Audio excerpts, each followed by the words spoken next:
One of the priorities in our relationships is combating terrorism, and we want to ramp up our practical cooperation in boosting your counter-terrorism capabilities.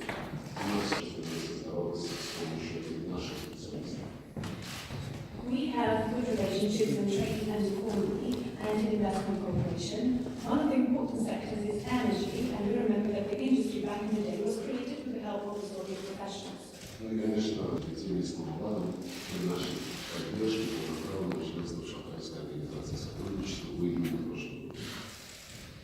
And we will also continue our fruitful cooperation in various international organizations, including the UN. And it is not possible when Islamabad joined as a full-fledged member the Shanghai Cooperation Organization, and it happened in June of 2017.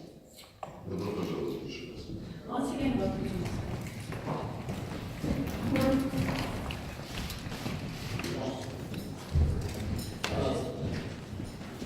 You're very right that we come here as friends in the past.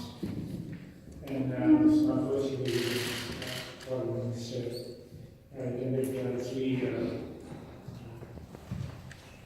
security conferences over here.